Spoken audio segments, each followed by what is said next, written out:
Hello students, welcome to the next part of the video. और इस video में हम कवर करने जा रहे हैं derivational morphology.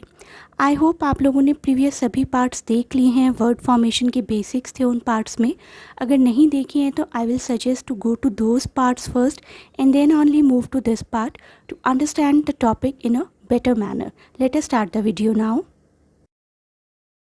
Please do not forget to share and subscribe the channel. Let us start the topic now.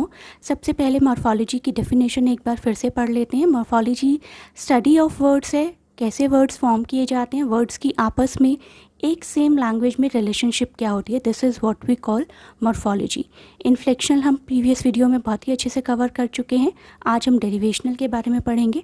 Morphemes are called derivational if they change the grammatical category और part of speech of a word many a times. For example, derive एक verb है, अगर हम इसके सामने ATION ये suffix लगा देते हैं तो it becomes derivation. Derivation is a noun. So ATION add करके हम डिराइव वर्ब को डेरिवेशन नाउन में कन्वर्ट कर देते हैं। और एट टाइम्स हम सिर्फ बेसिक मीनिंग भी चेंज करते हैं, वहाँ पर पार्ट ऑफ स्पीच चेंज नहीं होता, जैसे कि डू का अनडू हो जाना या डू का रीडू हो जाना।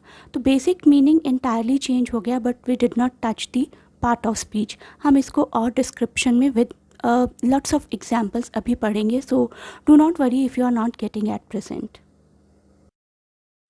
थोड़ा सा और डिटेल में इसकी डेफिनेशन जानते हैं। आप लोगों को एग्ज़ाम्स में क्या लिखना है, कैसे एग्जाम्पल्स देने हैं, सब कुछ समझ में आ जाएगा। In morphology, derivation is the process of creating a new word out of an old word, usually by adding prefix और सफिक्स। अब इस डेफिनेशन को ध्यान से देखिए। The process of forming a new word from an existing word is called morphology. एक नया word बनता है प्रीवियस वर्ड में से सफिक्स या प्रीफिक्स कुछ ऐड करके। एक कॉमन एग्जांपल देते हैं, जैसे कि हैप्पी है। हैप्पी के साथ अगर हमने अनहैप्पी लगा दिया तो उसका बेसिक मीनिंग चेंज हो गया। First thing is that. या फिर अगर हमने हैप्पी के सामने NESS लगा दिया, हैप्पी के बाद एक सफिक्स को यूज़ कर लिया, तो happiness derives from the happiness derives from the root word happy. Happy was an adjective and happiness is a noun. तो अनहैप्पी और हैप्पी में क्या होता है, सिर्फ मीनिंग चेंज होता है। और हैप्पी और हैप्पीनेस में कैटेगरी चेंज हो रही है फ्रॉम एडजेक्टिव टू नाउन।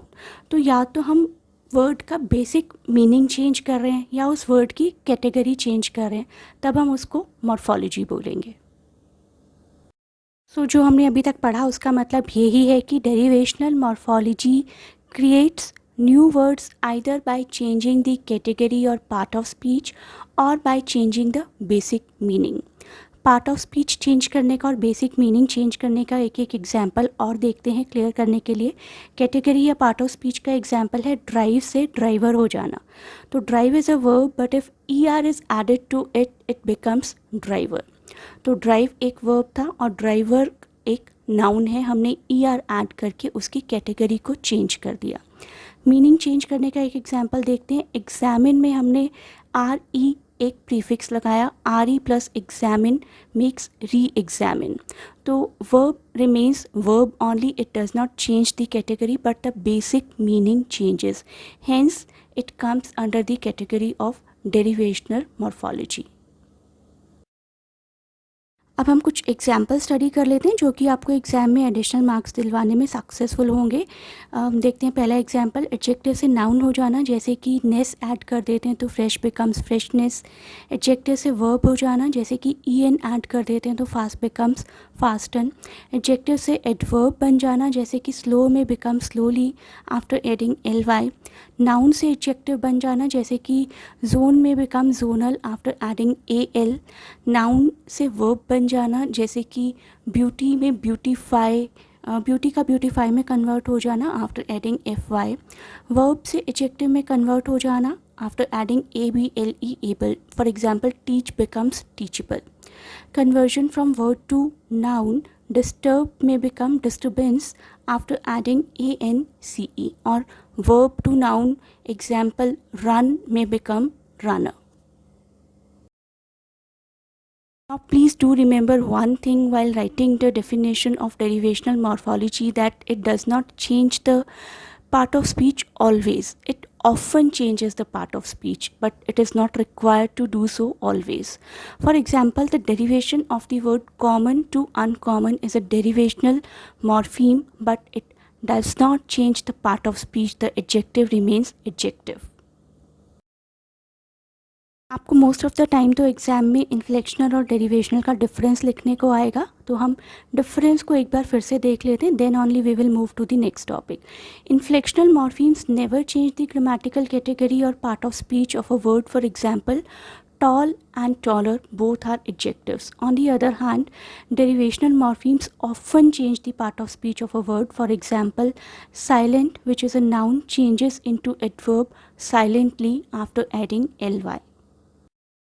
आप कुछ एग्जाम्पल स्टडी कर लेते हैं. पहले मैं एग्जाम्पल दे रही हूँ इन्फ्लेक्शनल मॉर्फोलॉजी के. इन्फ्लेक्शनल मॉर्फोलॉजी में बहुत ही सिंपल एग्जाम्पल्स हैं, जैसे कि कैट में become cats after adding S, और टीच में become teaches after adding E S, और क्लीन में become clean after adding ed, और may become cleans after adding s. Derivational morphology में दो तरीके के चेंजेस होते हैं. एक तो चेंज होता है ग्रामेटिकल कैटेगरी में और एक चेंज होता है बेसिक मीनिंग में. सबसे पहले मैं ग्रामेटिकल कैटेगरी के चेंज का एग्जांपल दे रही हूँ, जैसे कि हेल्प बिकम्स हेल्पर. हेल्प क्या है? अपने आप में एक वर्ब है और helper is a noun. Logic which is a noun can change into logical after being added al to it, and it converts into adjective. Logic is noun, logical is adjective. It can change meaning also, the basic meaning. For example, pure may become impure. Both are adjective, but the basic meaning is entirely changed. It has actually become opposite. So we have reached to the end of the video. In next part of the video, you will get to watch root and stem. Keep studying, utilize your lockdown period for a productive thing, and do not forget to share and subscribe the channel. Best of luck from our academy.